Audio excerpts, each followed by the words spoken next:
because we've talked about some difficult things that you and I might find ourselves going through. Today, though, we want to change the atmosphere a little bit. We want to end this series by really giving God some praise because He is worthy.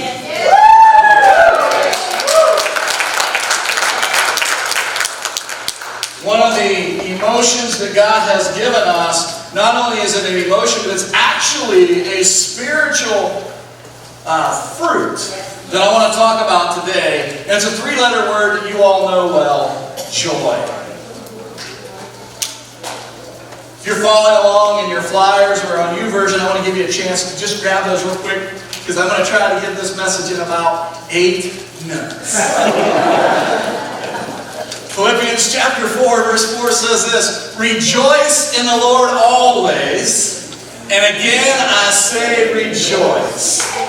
Can we say that together? Rejoice in the Lord always, and again I say rejoice. Can we say that again one more time? Rejoice in the Lord always, and again I say rejoice. There's something excited about rejoicing in the Lord. I pray that you're getting that. Because Billy Sunday says this. Anyone heard of Billy Sunday? Billy Sunday says this. If you have no joy, then there must be a leak in your Christianity somewhere. So can you do me a favor this morning? If your neighbor didn't just shout out, "Rejoice in the Lord," will you take your finger and just plug that hole so that like one more time? Okay, let's do it together. Rejoice in the Lord always, and again I say rejoice. Would you bow your heads? I want to pray. Father God, I thank you for this church. I thank you for what you are doing. I thank you, Holy Spirit, that you meet us here every single week, and that there's some amazing things taking place. Today we choose to worship you. Today we choose to rejoice. Today we choose to celebrate how good you are. Open our ears for the next several moments and let us hear clearly what it is you want us to hear. Take away every distraction. In Jesus' name. Amen. The problem with joy is simply this. Most people confuse joy with happiness. And I don't know if you know this, but joy and happiness are two different things. Okay? We confuse those together all the time, but they are two different things. I want to define happiness for you, and then after that I'm going to define joy. Happiness is something that generally is temporary. I don't know anyone who's happy every day, right? If they are, then there's probably something wrong with them. You see, because for most of us, we can be happy one moment and unhappy the next. Some we've got it really bad, like we're happy one moment and then really not the next.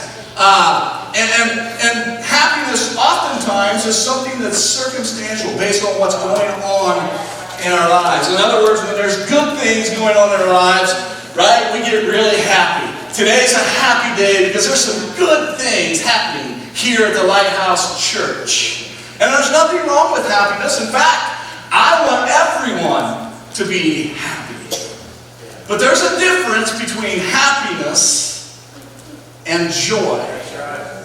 Joy, on the other hand, is the settled assurance that God is in control of every detail of my life.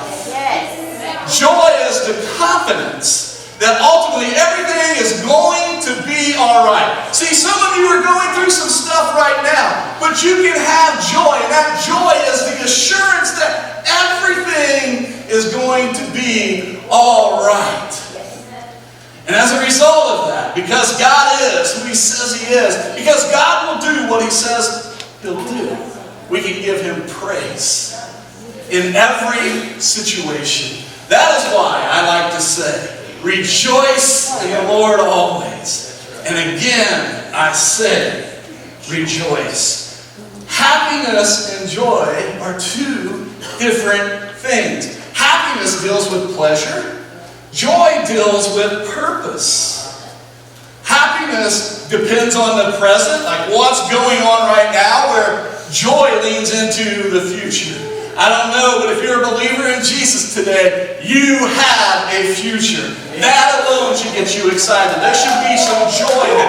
Those of you who got baptized today, there should be a little joy in your life right now, because you know what the future holds. Happiness reflects the values of the world, and joy reflects the values of the kingdom. Happiness is concerned primarily with self, like what I can do and what I can give, but joy is really about that love we have for others. I want you to hear this today. There's nothing wrong with happiness, but when we talk about joy, please don't confuse the two. They are two different things. You see, joy is a fruit.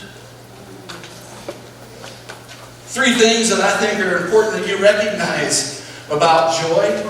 When we are going through some tough things, we need joy in our lives. Joy will carry us through those tough things. In fact, James 1:2 says this, consider it pure joy, my brothers and sisters, whenever you face trials of many kinds. He goes on to explain, because that's what helps us develop and grow and mature, right, as believers. And we can have that joy because we know the end. In other words, it might not look good right now. You might be facing some things and you're like, Lord, I don't know what's going on, and I don't understand why it's going on, but we can still have joy because we know what happens in the end. If you don't know, I want to encourage you to do something really special this week. There's this book we like to carry called the Bible. Would you open it up and just begin to read so that you too will know and experience the joy of the Lord, because you'll know what happens in the end? Second thing about joy is joy is so important when we need strength. We just sang an amazing song, the joy of the Lord, right? The joy of the Lord is my strength. And that comes from Nehemiah 8, chapter 10. It says, this day is holy to our Lord. Do not grieve, for the joy of the Lord is your strength. I want you to hear that loud and clear, because again, I'm convinced that there are people all over this church today and all over our community. You're going through some stuff, and it would be really easy to get down and grieve, but I want to encourage you to recognize that you don't have to do that. You have a choice today, right? The joy of the Lord is your strength. And we can learn to rely on that and trust that. Number three, I think it's important that we are joyful always. No matter what the circumstance is, in good times and bad times, no matter what it is you're facing, I want to encourage you this morning to be joyful. In fact, 1 Thessalonians 5:16 says, always be joyful. How often? Always. Sometimes? Always. Only on Sunday mornings when I'm around all you amazing people? Always. Even when I look in the mirror and no one else is looking? Joy. The joy of the Lord is our strength. I want to encourage you to embrace that this morning. I want to invite our worship team to come back up, because we're going to close out and celebrate. Galatians chapter 5, verse 22, as I said earlier, says this, but the fruit of the Spirit. Somebody needs some fruit in their lives, and I'm not talking about apples and bananas. The fruit of their Spirit. If someone's being quiet today, you need to poke them and say, you need some fruit in your lives. The fruit of the Spirit is love, joy, peace, patience, kindness, goodness, faithfulness, and gentleness. That's something that every single believer should be seeking, and it should be evidence in our lives. And if it's not, then there's a reason. I want to encourage you to find out that reason. Can we close by standing to our feet and rejoicing? One last time. Philippians chapter 4, verse 4. Everyone in the house, inside here and out in the narthex, I need you to shout this out on the count of 3. 1, 2, three. Rejoice in the Lord.